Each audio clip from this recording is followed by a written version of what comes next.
Hi hello అందరికీ. నా previous videos కన్నా ఇప్పుడు పెట్టే వీడియోస్కి రీచ్ అనేది కొంచెం బాగుందండి. Thank you for watching my video.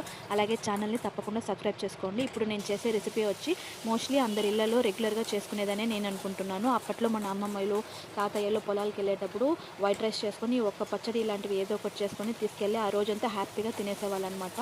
అప్పటి రోజులు గుర్తొచ్చి నాకు తినాలనిపించి నేను చేస్తున్నాను. మీ ఏరియాలో దీన్ని ఏమని పిలుస్తారో నాకు తప్పకుండా కమెంట్ చేయండి. దానికోసం ఒక ప్యాన్ పెట్టి ఆయిల్ వేసి ఆనియన్ టమాటో మీడియం సైజులో కట్ చేసి కొద్దిగా సాల్ట్ వేస్తారంటే త్వరగా మగ్గిపోతాయి అనమాట. అవి బాగా మగ్గించుకొని ఒక ప్లేట్లో చల్లారబెట్టుకోవాలి.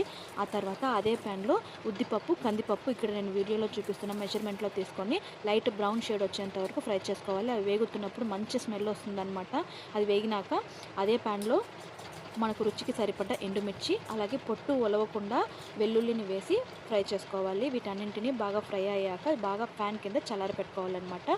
ఒక చిన్న కొబ్బరి ముక్క అయితే వేసుకుంటున్నాను చిన్నదిగా కట్ చేసి. అదేవిధంగా మనకు రుచికి సరిపడ్డ సాల్ట్ అయితే ఆల్రెడీ మనం ఆనియన్ టమాటో వేగుతున్నప్పుడు వేసాం కాబట్టి ఇప్పుడు అడ్జస్ట్ చేసుకొని వేసుకోండి. అదేవిధంగా కొత్తిమీర నేను ఫ్లేవర్ కోసం వేస్తున్నాను. మీకు ఇష్టం లేని వాళ్ళు స్కిప్ చేసేయచ్చు. వీటన్నింటినీ ఫ్యాన్ కింద పెట్టి బాగా చల్లారిన తర్వాత గ్రైండ్ చేసుకోవాలి. అది చల్లారే లోపల మనం దానికి పోపు అయితే రెడీ చేసుకుందామండి. దానికోసం ఆ ప్యాన్లో ఆయిల్ వేసుకొని అందులో ఆవాలు జీలకర్ర కరివేపాకు వేసి ఫ్రై చేసుకోవాలన్నమాట. అంత లోపల ఇది చల్లారిపోయింది కదా, ఇందులో నేనైతే ఒక చిన్న సైజ్ అంతా చింతపండు వేస్తున్నాను. చాలామంది ధనియాలు యాడ్ చేసుకుంటారండి ఫ్లేవర్ కోసం. మా ఇంట్లో తినరు కాబట్టి నేను స్కిప్ చేసేసాను. మీకు ఇష్టమైతే మీరు ఫ్రై చేసి యాడ్ చేసుకోండి. టేస్ట్ ఇంకా చాలా బాగుంటుందన్నమాట.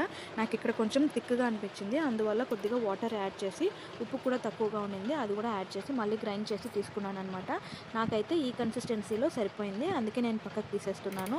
చాలా బాగుంటుంది టేస్ట్ అనేది. ఇందులో మనం ముందుగా రెడీ చేసుకున్న పోపు అయితే యాడ్ చేసుకున్నామంటే మనం సర్వ్ చేయడానికి రెడీగా ఉంటుంది. మీలో ఎంతమంది ఈ విధంగా చేస్తారో నాకు కామెంట్ చేయండి. వీడియో నచ్చిందంటే తప్పకుండా లైక్ చేసి ఛానల్ని సబ్స్క్రైబ్ చేసుకోండి.